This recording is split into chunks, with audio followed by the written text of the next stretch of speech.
Peace and love, beautiful people. Salute. I hope everybody is doing well. More Poli-Tricks and politics happening, y'all. And I'm growing increasingly frustrated with the dynamic that is taking shape right now amid the political landscape. Real talk, if I can be quite frank, I'm tired of people getting in black men's business, if I'm going to just keep it all the way stack. No cap, the recent outburst and disrespectful and disparaging comments made by Barack Obama and the overall political sentiments within the landscape as a whole. The view that is held in regard to our people has me absolutely livid on all fronts. Not only did we see within the past week Barack Obama come out and castigate and shake his naughty finger in the faces of black men as if they were children, but also within the past week we saw some comments that were berating black men, quite the same, that took place on The View. I'm not sure if you guys have seen the clip of The View where one of the hosts, Sonny Huston, made a comment that was quite wild, if I'm being honest. This woman said, quote, "We have to get those ridiculous, crazy black men who voted for Trump," end quote. This is her view. Crazy, ridiculous black men who voted for Trump. This is The View. This is what's being spewed across media platforms, you guys. All the while, she was talking about several groups who in the past have voted for Trump. None of those groups were referred to as ridiculous, crazy, or in any downgrading tone. There was no debasement for the white women who overwhelmingly voted for Trump in his initial election. No chastisement was going on for any other group except black men. How outrageous is this getting, you guys? Everywhere we seem to turn right now, people are giving all sorts of crazy, outlandish opinions about the black man and his vote. To say that I'm appalled is an understatement, okay? And I think we need way more people out here standing our ground on this matter. And I'm definitely seeing a surge of voices rising up to the top against the crazy, disrespectful banter that's going on right now. I value our brothers, and I'm very, very protective of our brothers because I know where he is. I know where we are together. I know what we deal with. I know you, and I see what you carry. I know what you think about. I know the things that you take to heart as a black man, where you want to go, because I'm right there with you. I'm right there with you, and I don't tolerate people playing in your face. It seems to me that the black man can't do anything without people posing questions and prodding to see what he's doing, where he's going. Now it's who he's voting for, what he likes, what's going on with him. I mean, the shit is crazy. Politically, we are seeing, in real time, this idea of probing and the level of prodding that our community as a whole receives. It's like all crystallized and put in front of us in a sort of glass jar that we are seeing events within the political dynamic right now. This is an example of how our community is approached oftentimes and disregarded. We are seeing it in the way the jargon is being placed across the media right now. The language that they are using, the parlance that they choose to go about spreading to the audiences who are watching. None of this is new, but the recent events further clarify the absurd level in which we receive scrutiny as a community. It's absurd, this level of exploitive inquest that goes on against our community and most certainly of our men. Black man can't even contemplate his own vote without people all up in his fucking face. Politically, I think this is such an interesting time for us, and real talk within the past several years. I would start, let's say, from the Obama campaign, where we had this idealistic approach to a post-racial society and all those types of notions. And then we go to a staunch racist in Donald Trump. And then we go to the guise of inclusion with Joe Biden, and what we thought would be a solution to the staunch racism and blatant disrespect of Donald Trump. However, we voted in office the man who put in motion the crime bill that ushered in millions of our brothers in the prison system. So it's like from one laceration to the next, essentially, is what is happening here, where we are continually in a state of not being able to heal, not only as a country, but more specifically, of course, as Black people, because we are upholding a system that is intrinsically set to work against our favor and our betterment as a group.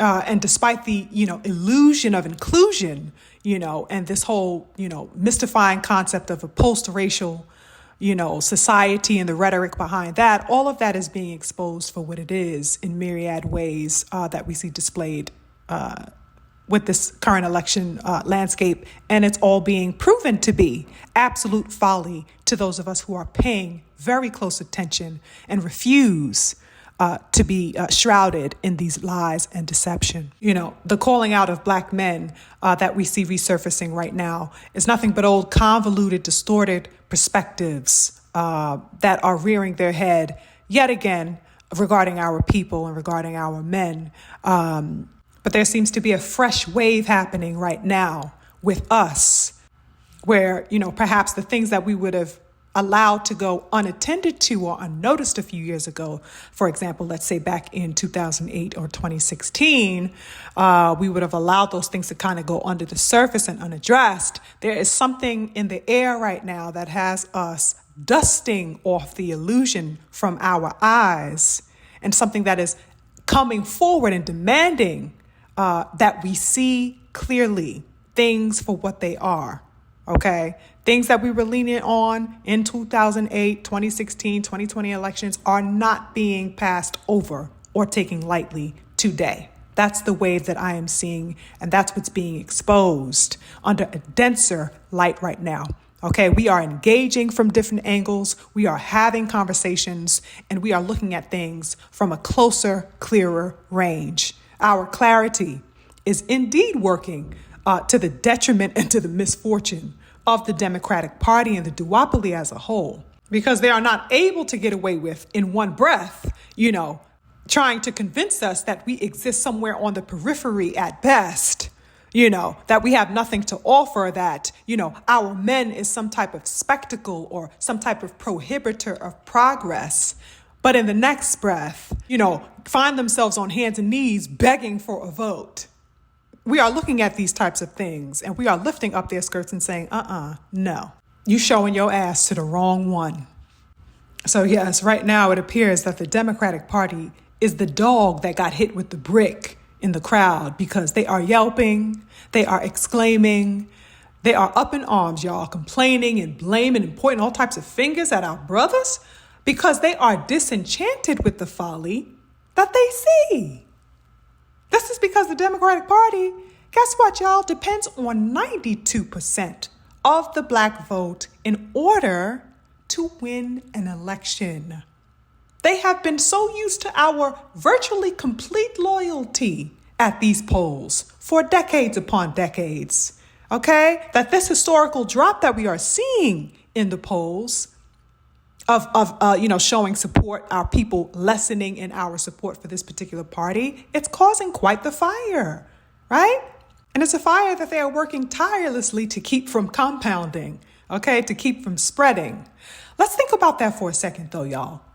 92% of the Black vote is necessary for the Democratic Party to capture a win in every election cycle. And this is the standard that our community has been allotting to this party for 60 plus years. We've been giving it out. We've been gifting this party with our vote and our commitment. And for what? What have our gains been over the past 60 years? More of our men behind bars, is that the gain? More of our men with criminal records, is that the gain? More of our men homeless on the street, women, kids homeless on the street? More of our boys being pushed through a school to prison pipeline, is that the gain we could claim? The drastic decline in the polls is a direct initiative on the part of our people. That is not by happenstance that you see our numbers declining in our support for this particular party. It's intentional.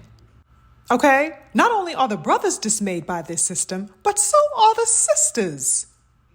The sisters are disenchanted as well.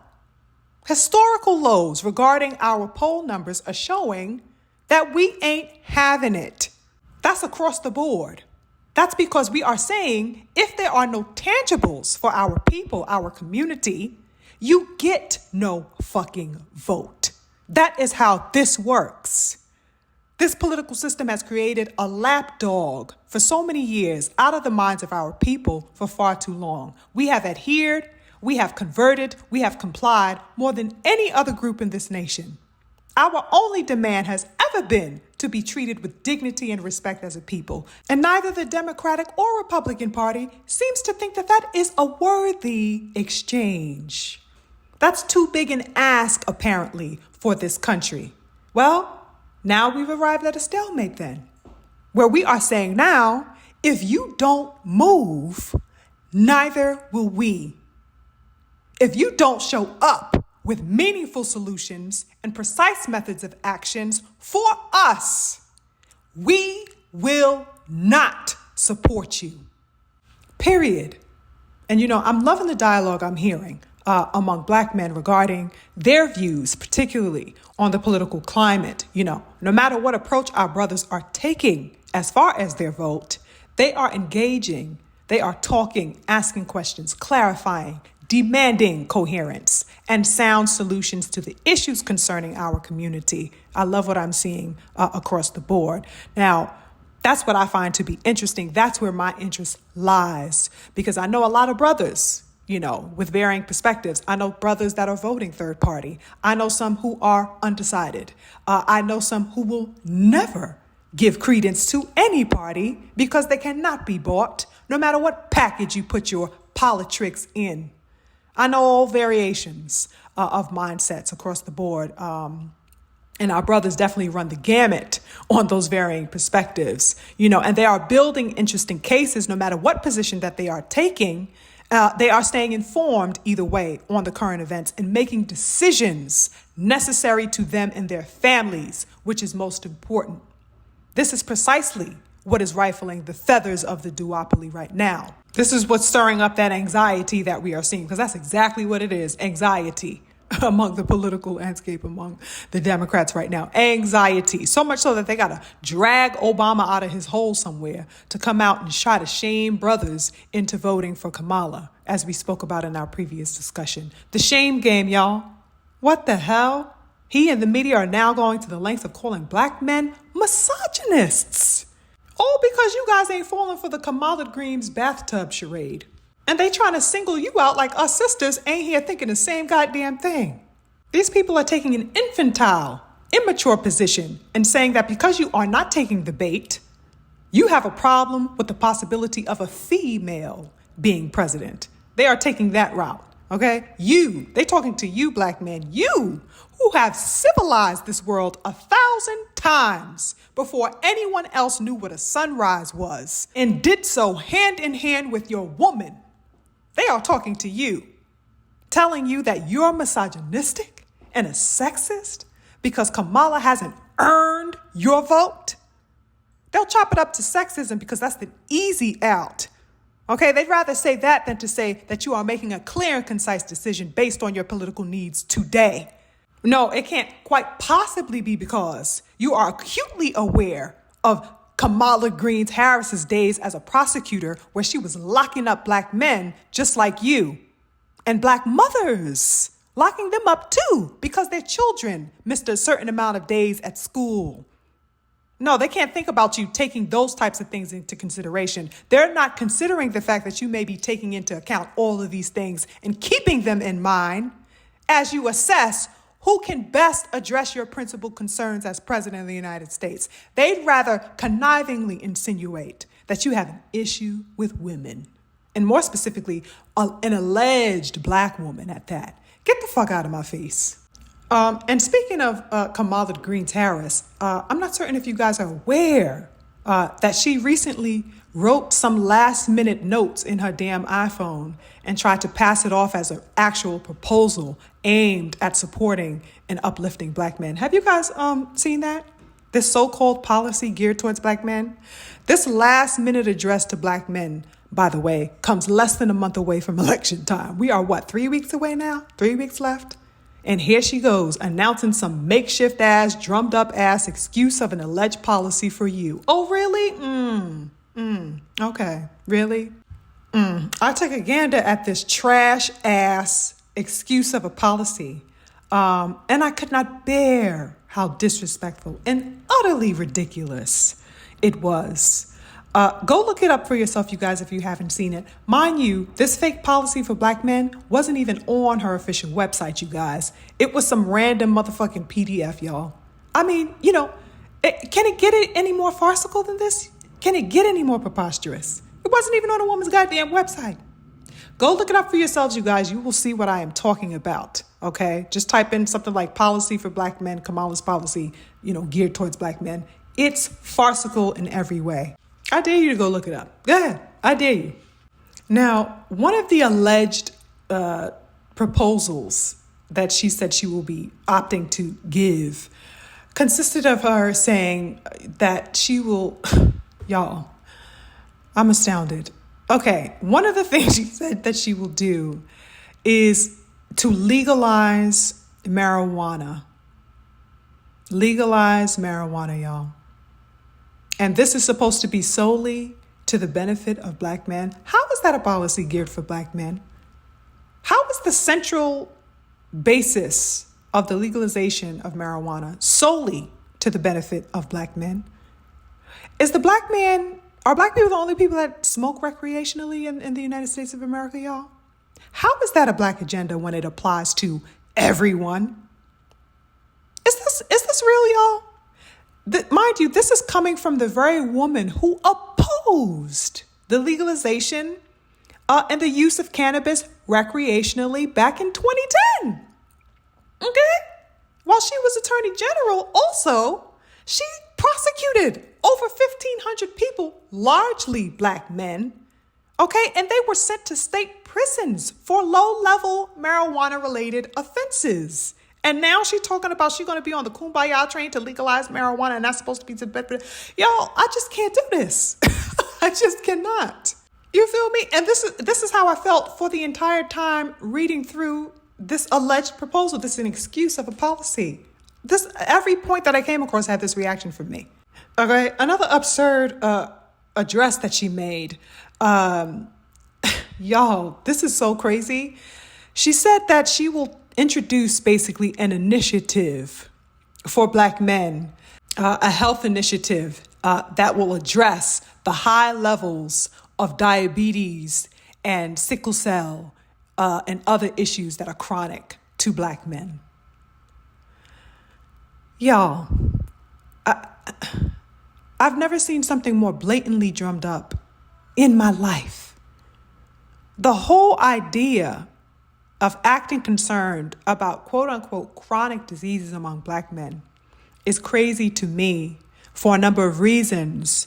But one of which is because nowhere does she propose matters of real concern, which is to say things that speak to and address our community as a whole. For example, you're going to tell me a health initiative that'll address things like sickle cell anemia, but you are not going to address the idea of affordability of healthcare for black people, the working class, and raising wages so that people can make enough money to pay their rent and do something like, I don't know, pay also a fucking medical bill if they had to. So that what I'm saying is that she is never addressing root causes and systemic issues that particularly affect and marginalize and displace Black people in this country. She is on the periphery. She is on the fringe of some weird shadow realm that is ambiguous. But she's using key terms like, oh, healthcare, Black men are sick, diabetes. Oh, don't diabetes run rampantly in the Black community? Little facts like that. But she is not addressing the causes or any means of solution to target and resolve the problem as a whole. Let's not forget that this is the same woman who was also for and pro universal health care at a particular point earlier on, who has now changed her position, as she does with everything, it seems, in this election cycle. Of course, finds herself now not engaging the conversation about universal health care, which will benefit, of course, Black people and the country as a whole. But also more importantly and more internecine, I would say, is the aspect of the medical field as a whole as it pertains to Black people. Men and women, okay? Because Black men are not spared from disadvantages in the medical field. And it's precisely the situation at hand for women, okay? And her deliberate creation of a dichotomy within this conversation, a clear divide, is very problematic to me. The approach, I'll say it again, this division between men and women is not approached in the same way with any other community, but it's specifically geared and applied here in our community. She is not looking at the case of something like rampant diabetes in our community and also looking at the high infant mortality rate and high birth mortality rate among our women, okay? And how they are so disproportionately set against Black women. She has said it all of a sudden in the past few weeks. She probably heard one of my videos because it's casually made its way into her parlance, right? But she isn't proposing anything to address it. Naming and doing are two different goddamn things. So that the deliberate separation and distinction that is being laid and created within that purposeful dichotomy that she is creating between the language of Black men and Black women and how we are dealt with is absolutely appalling, you guys. I mean, it's just unbelievable. As previously discussed and touched on in the last video, I said this because I mean it. You cannot talk to my Black man and not address me. I am his. He is with me. Whether that is my husband, whether that is my father, whether that is my son, whatever, he is with me. Okay? His health needs are my health needs. Likewise, for example, if I'm delivering a child, it is our child that I am bringing into this world. My birth, my health, my wellness directly and fully impacts the life of that Black man. Just as everything that concerns him is my responsibility and interest. If he is refused justice medically, educationally, financially, politically, so am I. We cannot allow this government or anyone else to draw a line in the sand of our business. Excuse me? Black people, we ain't on this type of time, y'all. Ain't no way in hell we about to accept some bullshit like this. She'll push off little things like, for another example, in that drummed up excuse of a policy that she had. Well, she'll say, oh, well, we're going to usher in more Black men as teachers. Because once again, she'll look at little facts and saying, okay, well, there's a lesser amount of Black male teachers in the system. That's a national fact, right? And she'll use that and say, well, we're going to usher in the Black men so we can have teachers. Don't you want more Black male figures in the kid's life? Which is absolutely true. But she will not speak to the school to prison pipeline and how outside of that school, there are police officers who are going to harass 9 and 13-year-olds on their way home. She will not address that. So it's like, there is no resolve. It's a revolving door of nothingness. And that is because she, nor the duopoly as a whole, or this capitalistic system as a whole, intend to really rectify and see Black achievement and Black uprightness in this country. That is a fact. They want to see the collective poor of this country. And that is regarding whatever community remain in that position of poverty. They want the paucity within these communities, and they want the richness to stay within the rich communities and in the hands of the rich, period. It's just that Black people are the scapegoats for the underclass, quote unquote, because we have the most to gain We have the most to claim and the highest stake in this country. That's why there are so many blatant attempts to berate you and belittle the community, because they want you in a position of servitude, mentally, emotionally, physically, and whatever. Because the moment we rise up collectively and the moment we get that awareness on point, y'all, this whole shit is over. Real talk. This stuff is deeper than election time. But real talk, your vote is emblematic of, the control that they wish to hold you within. This is why you see the bullying of, oh, you better vote for me or you're misogynistic. You better vote for me or you're a shiftless pookie. Like that disgraced Obama referred to our brothers as pookie. The symbolism of the shiftless black man who just refuses to pull himself up by the bootstraps like an upright, dignified man. This is the language of control. Because you have power, they want to intimidate you into thinking that you do not. And they want to intimidate you into thinking that you belong to them and that you owe them. As you guys know, I am highly unmoved by the so-called alleged democratic system of this country. I'm not interested in it. My interest, real talk, and my allegiance before everything else is to our people, our power, our mobility, our resources, our history, upliftment, independence, and ability to determine for ourselves our own course and trajectory.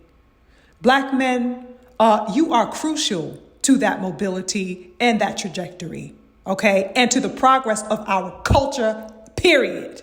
Whether it is with your voting power, economic power, leadership, guidance, education, fatherhood, brotherhood, our brothers are an inseparable part of our Black excellence and our Black achievement. I think it's fine time for us in this moment to begin seriously challenging these quote unquote political norms. And as I've said before, no system encased in this capitalistic structure will sufficiently support our needs. We've got to go beyond that. We've got to motivate ourselves to facilitate and create our own structures that speak directly to us and our mobilization. We've got to figure out what that looks like on us, okay? Though we see right now a blatant display of all types of imprudence within this government in this election cycle, I think that at the same time, the very absurdity of it that we are witnessing is also catapulting us toward an awakening. Like I said, so many beautiful brothers and sisters are engaging and talking and asking questions and finding solutions for themselves, which is where the importance lies, okay? Many of us are looking at the charade, okay? And we are posing inquiries towards what we see and, asking what can be done to establish our collective weight. Because if these drops in numbers got these people shaking and batting an eye and sweating and hollering, that means that we got some power in this particular area. We need to be asking, how much more pressure do we really need to be applying here?